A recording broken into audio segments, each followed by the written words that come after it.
What's up, guys, and welcome back to Beyond the Void Horror Podcast. My name is Alex, and today we're going to do another spoiler-free review of a Netflix horror movie called Blood Red Sky. Let's get into it.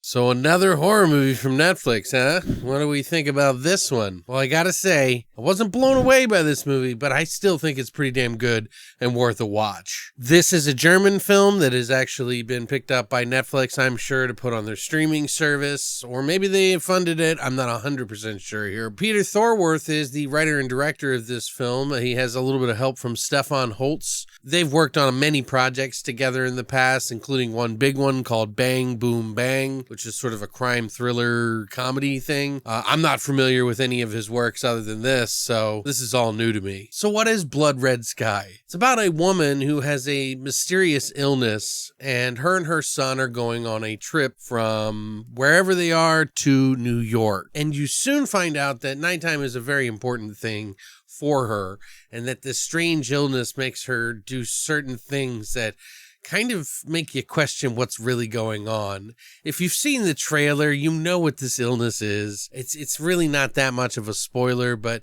if you've never seen this movie, maybe it's best you just go in blind and know. But this mysterious illness comes to her advantage when a bunch of terrorists try to hijack the plane that they're traveling on.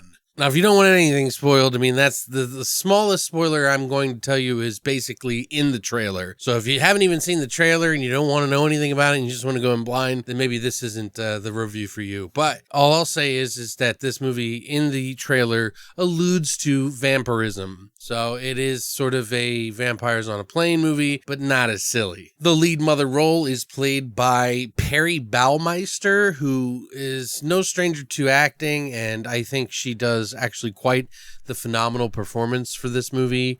She's a good balance of like a mom and like this otherworldly creature, which is really interesting. I think she does a really good job of that. There are some other characters in the movie that do well. The kid that's in the movie, son of hers named Elias, who's played by Carl Anton Koch, is a pretty smart kid. You know, he's like kind of on board for this ride, even though he's not affected or afflicted with this sort of illness. And some of the characters that they meet throughout the whole story while this whole hijacking is happening are pretty decent. Whether it be the good guys that you meet, like Kai Seti, who plays Farid, or Alexander Shear, who's the crazy guy in the movie that is pretty over the top and doesn't mind killing people pretty frequently. This movie is not an independent film, but in some regards it kind of feels like one. I mean, they did spend about 15 million European dollars on this film. So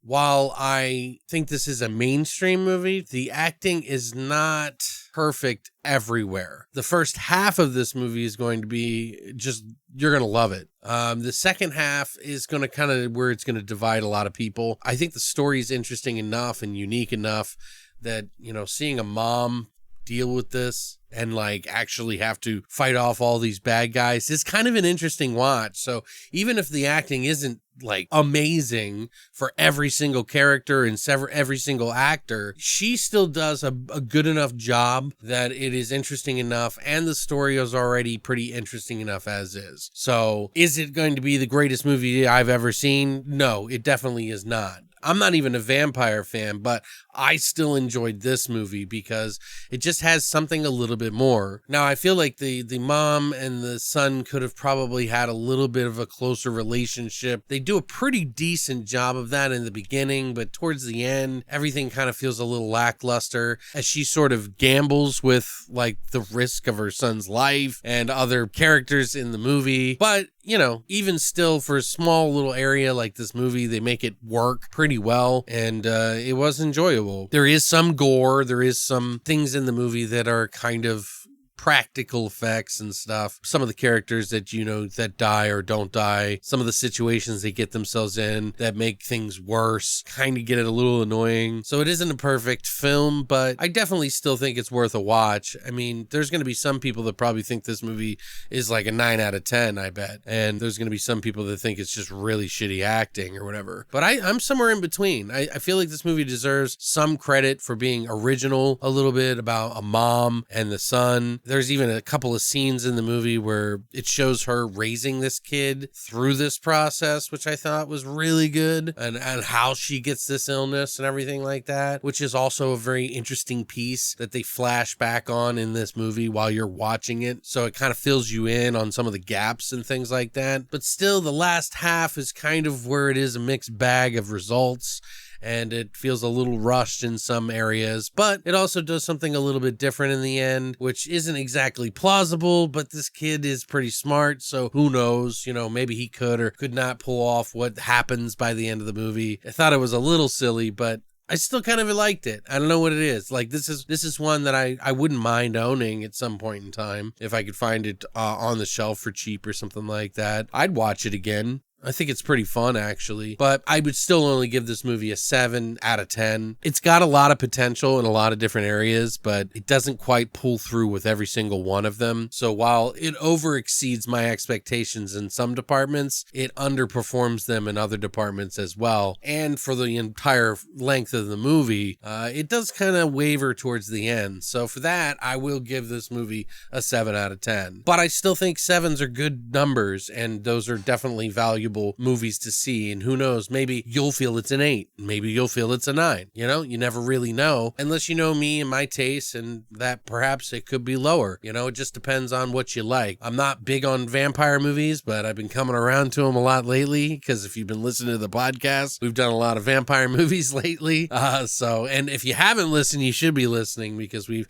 even had on our friend from Dawn of the Discs, who is a collector, and also lets you know when all the new movies are coming out on physical release. So other than that, guys, what did you think of this film? Did you enjoy it? Did you not like it? Was it just too underperformed for you to enjoy it, or did you like the twist, and did you like the unique part of the story, even though they kind of crammed it into a plane? I, for one, still enjoyed it, so let me know what you think in the comments section down below. If you enjoyed this content, please hit the like and subscribe button and the bell so that you know when I'm going to put up a new video. But other than that, thanks for stopping by, and as always, long live the voyage.